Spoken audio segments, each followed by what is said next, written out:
Tinanggal na sa pwesto si Police General Nicolas Torre III bilang PNP Chief batay sa isang sulat mula sa Office of the President na pirmado ni Executive Secretary Lucas Bersamin noong Agosto 25, taong 2025. Sa presentasyon ni Interior Secretary John Vic Remulla, kinumpirma nito ang naturang desisyon ng Malacanang kasabay ng paglilinaw na walang nilabag na batas si Torre, kundi personal na desisyon ito ni Pangulong Marcos Jr. Sa katunayan niya, hindi naging madali ang desisyon na ito, ngunit kailangan gawin. The President is very fond of General Torre. In his brief tenure as chief and even before that as CIDG, the President and General Torre have had a wonderful and productive relationship. However, there comes a crossroads in a President's decision-making that he has to make the tough but necessary decisions to push his agenda forward. Matatandaang naging kontrobersyal ang ginawang reshuffle sa mga matataas na opisyal sa PNP sa ilan ng kautusan ni Torre, ngunit hindi ito sinang-ayunan ng NAPOLCOM at ng DILG. Ayon kay Remulla, isa ito sa mga posibleng rason ng pagkakasibak sa general. That, among other things, is part of the consideration of the President. There is no sanction. The NAPOLCOM has not taken any sanctions as a body, nor has it been discussed, nor has it been filed.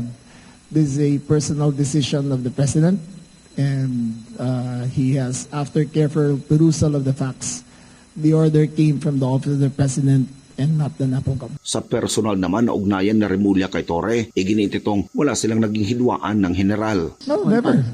PNP Chief and I have always had a great relationship. Remember, I only entered the SILG last October, and that's the first time I met him. And from then till now, our relationship has, I would care to say that it is stellar. We've never had disagreements, and save for the last few days about certain things. And until now, I still consider him not only as a colleague, but someone who I've gone to battle with and who I trusted big decisions of the President with. Pinabulaanan rin ng DILG ang posibilidad ng pagkakaroon ng conflict sa loob ng PNP sa ilalim ng liderato ni Nartates matapos na unang nagpahayag ng kanilang katapatan kay Torre ang iba't ibang unit ng PNP sa kasagsagan ng usapin ng pagpapalit ng puwesto. Hindi naman. I think those statements were done in an emotional state. I think in the end they will follow their oaths and be true to their service. We do not consider it in any way as such other than as a statement of support. We do not color it with anything else except that.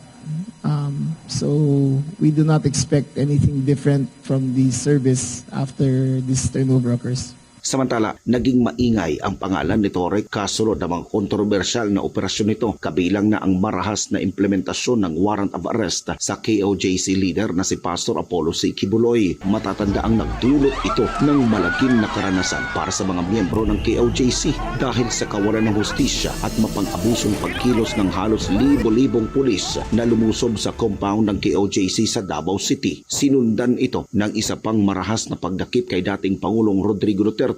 Nang pangunahan nito ang operasyon sa sapilitang pagpapadala sa The Hague, Netherlands. Ang desisyon ng Pangulo ay sinang-ayunan rin ni dating Presidential Legal Counsel Attorney Salvador Panelo. Ani Panelo, sa una palang anya na hindi naman talaga karapat-dapat daw na maging PNP Chief si Torre dahil sa hindi kanais-nais na mga hakbang nito sa kanilang hanay. Tila naging sirkos na nga raw ang PNP dahil sa mga desisyon nito, lalo sa pagiging sunod-sunuran sa mga illegal na hakbang laban sa KOJC, kay FPRRD at sa pakikipagbangayan nito kay dating acting Davao City Mayor Basti Duterte. Sinira nito ang magandang imahe ng PNP kung kaya't deserve daw ni Torre na maalis sa posisyon. Hindi nagpakita o dumalo si Torre sa mismong change of command para kay Police Lieutenant General Jose Nartates Jr. Bagamat naipaalam naman ito sa kanya bago ang anunsyo ng palasyo. Ayon kay OIC PNP Chief Police Lieutenant General Nartates, wala naman anya silang problema kay Torre. I don't find any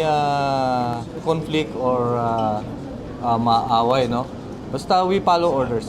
Sa ilalim naman ng kanyang administrasyon, naniniwala si General Nartates na mapapabuti lamang ang kanilang serbisyo sa tulong ng mga matitinong pulis at mamamayan para masugpo ang mga suliranin sa kriminalidad, pang-aabuso sa kapangyarihan at ng iligal na droga. I recognize that my aspirations are not mine alone, but shared by every dedicated policeman who sworn an oath to protect and serve. I call upon all PNP personnel. Together, let us forge a path towards a future where the PNP is not just a force of law, but a beacon of hope and integrity. As we move forward, let us embrace the vision set forth by our President, ushering the PNP into a new era of united service where every officer, every community member, and every Filipino can contribute to the realization of a bagong PNP at bagong Pilipinas. Ayon kay Senador at dating PNP Chief Panfilo Ping Lacson, lumabis sa kapangyarihan si Torre nang basta-basta nitong inalis sa pwesto ang kanyang deputy na si Lieutenant General Jose Melencio Nartates Jr. kahit walang go signal mula sa Malacanang o DILG. Pinalala pa ang sitwasyon nang kumpirmahin ni Senadora Amy Marcos ang alitan ni Torre at ni DILG Secretary John Vic Rimulya hinggil sa mga appointment ng mga regional director. Ang alam ko lang, ang balita ko, doon sa mga appointments ng mga RD at iba pa, talagang hindi sila nakipagkonsulta kay Secretary John Vic. Hindi naman tama yun. Siyempre, may boss tayong lahat. Yung boss na si John Vic. Dagdag pa ni Marcos, umuugong ang umunoy planong pagtakbo ni Torre sa 2028 elections. Ikalawa, masyadong maingay at maugong na nagmamalaki yung ibang classmate niya na tatakbong presidente o vice-presidente sa 2028. At nakita na nakapaskel yung kanilang mukha at sabi pa nga nung iba, hindi lang pala politiko ang EPAD. Ngunit higit sa lahat, lumutang ang problema sa ranggo. Ipinaliwanag ni Senador Ronald Bato de la Rosa na hindi maaring magkaroon ng dalawang 4-star general sa PNP. According to the law, there should be only one 4-star rank in the Philippine National Police and that is the Chief PNP. Ngayon na siya ang Chief PNP, siya binigyan ng 4-star rank, hindi pwedeng magkakaroon ng dalawang 4-star. So paritarin muna siya bago ma-4-star yung i-appoint na bagong Chief PNP.